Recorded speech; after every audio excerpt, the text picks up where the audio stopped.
Carlos Alberto Manzo Rodríguez was born in the heart of Uruapan, Michoacán, in 1985, a city known for its beauty and cultural richness, but also marked by the shadow of organized crime and corruption that had plagued Mexico for decades. From his earliest years, Carlos witnessed both the warmth of his people and the harsh realities that haunted his homeland. His father, a passionate activist and cultural promoter, had once fought against electoral fraud and helped create spaces for artists to express truth through their work. Growing up under that influence, Carlos absorbed the belief that standing up for justice, culture, and community was not just a duty. It was a calling. He was not born into wealth or political power. He was an ordinary man with extraordinary conviction, a son of Michoacán who dreamed of seeing his land free from fear. As he matured, his intelligence and dedication became clear to those around him. He earned a degree in political science and public administration from the prestigious Instituto Tecnológico y de Estudios Superiores de Occidente, ITESO, a Jesuit university in Guadalajara, where he learned not just the technical skills of governance, but also the moral principles that would define his life. His professors remembered him as a man who always questioned the system, who sought ways to make government work for the people instead of against them. After graduating, Carlos began his journey into public life, first serving as an auditor in the Mexican Social Security Institute, IMSS, in Michoacán between 2017 and 2018, where he saw firsthand the gaps in fairness, the waste, and the misuse of resources meant for the poor.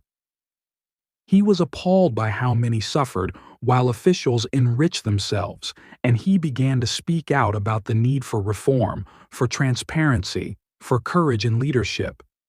In 2018, driven by a sense of urgency, he decided to run for Congress as an independent candidate. It was a brave but difficult campaign. He lacked party support, funding, and media access, and though he lost that election, finishing far behind the major parties, he never lost his faith in change. Instead, he took the defeat as a lesson. He realized that transformation would not come overnight, that the path of justice was long and painful, but he was willing to walk it step by step. When the next election cycle arrived in 2021, he tried again, this time under the banner of the Morena Party, the political movement that had promised to renew Mexico's democracy. Against all odds, he won, securing a seat in the Chamber of Deputies and finally gaining a platform to act on the reforms he believed in. During his time as a deputy, Carlos worked on issues of climate change, social security, and public health, linking the fight against poverty and environmental damage to the struggle against corruption and crime. He often spoke passionately about how organized crime thrived on weak institutions and public apathy, insisting that the fight had to start with moral reform as much as law enforcement. But the more he spoke out, the more enemies he made among corrupt officials and criminal groups who wanted to keep the system broken. In 2023, when he publicly exposed cases of extortion and abuse among local police in Uruapan, he was detained and beaten by members of the National Guard. Many thought he would quit politics after that, but his spirit only grew stronger. He famously said, "They can threaten me, but I will not stay silent while my people live in fear." It was this fire, the fearless voice of a man who had tasted injustice, that would define the next and final chapter of his life. In February 2024, he resigned from Congress to run for mayor of Uruapan. When his own party refused to support his candidacy, he chose to run as an independent, declaring that the people, not the parties, were his only allegiance. His campaign became a movement of hope. Farmers, teachers, workers, and young people rallied behind him, tired of broken promises and cowardly politicians. On June 2, 2024, he achieved the impossible. He won by a landslide, becoming the first independent mayor in Uruapan's history, taking office on September 1st of that year. The city erupted with joy. For once, it felt as if a leader of integrity had risen among them. But Carlos knew the battle ahead would be fierce. From the moment he took office, he was clear about his mission: to reclaim Uruapan from the hands of organized crime. The region, known as the world's avocado capital, had long been targeted by cartels who extorted farmers, controlled trade routes, and silenced local voices through terror. Carlos publicly declared that there would be no negotiations with criminals, no hugs for criminals, as he called it, a direct challenge to the federal government's softer stance on crime. Instead, he poured resources into strengthening the local police, investing over 50 million pesos to provide vehicles, equipment, and training. He urged citizens to report extortion and corruption, vowing to protect whistleblowers. Many compared his boldness to that of El Salvador's Nayib Bukele, but Carlos dismissed such comparisons. "I am not looking to be feared," he said. "I want people to live without fear." Yet the danger surrounding him was real and growing. He began receiving threats from cartels who warned him to stop interfering with their operations. Friends and family begged him to hire more bodyguards, to travel with an escort, to stay away from public events, but he refused. "If I start hiding," he said, "then they have already won." Every decision he made as mayor came with a price. He faced resistance from both criminal elements and corrupt insiders within the system who saw his reforms as a threat to their power. Still, he pressed on, believing that the only way to reclaim his city was through moral courage and collective action. In September 2025, when one of his municipal police officers was murdered, Carlos canceled the city's Independence Day celebrations in protest, declaring that there could be no festivities while his people lived in mourning. He appealed to the federal government for help, even asking permission to arm his police with stronger weapons to match the cartel's firepower. He refused to back down. His leadership was raw, direct, and unpolished, but it resonated deeply with ordinary citizens who finally saw a mayor who shared their fear yet still stood firm. But the more he defied the criminal networks, the more he became their target.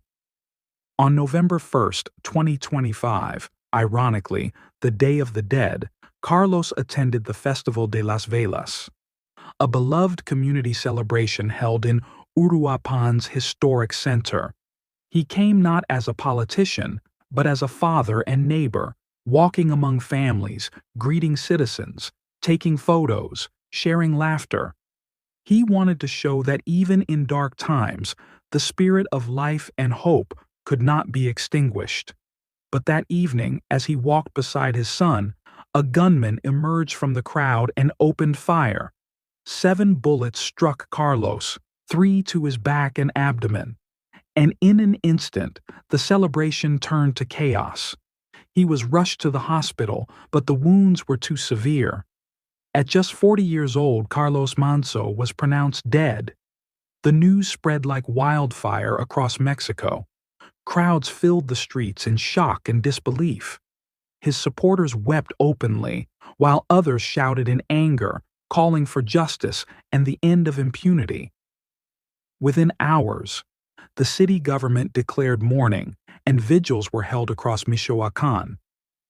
The assassin was later identified as a member of the Jalisco New Generation Cartel, one of Mexico's most violent criminal organizations, and the weapon used had been linked to other murders.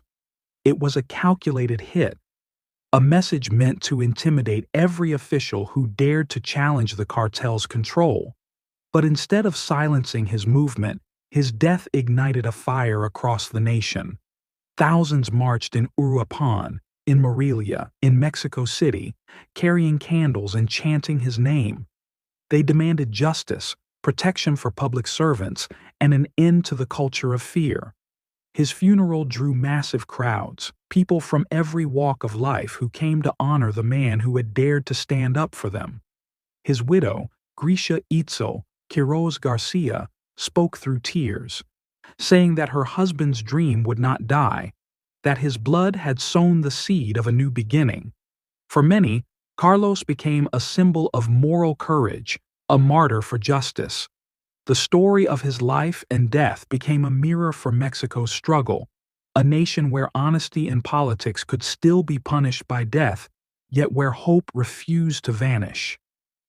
In the weeks that followed, his office was covered in flowers and handwritten notes. Citizens left messages that read, "Thank you for not giving up. You were our voice," and "Uruapan will not forget." Across the country, journalists, activists, and church leaders invoked his name as an example of faith in action. His stand against corruption reminded many of the biblical call to be a light in the darkness. For Christians and believers, Carlos's life carried spiritual resonance. He lived out the words, "Blessed are those who are persecuted for righteousness' sake." His courage showed that leadership is not about power, but about sacrifice. He could have chosen comfort or safety, but he chose conviction. His murder exposed the deep wounds of a society where telling the truth can be fatal, but it also awakened something powerful, a collective conscience, a demand for change. In the months after his death, new civic movements began to form in Uruapan, inspired by his message of integrity. Students painted murals of his face, farmers pledged to resist extortion, and citizens began to speak more openly about corruption. His wife met with the president to demand reforms in local security laws.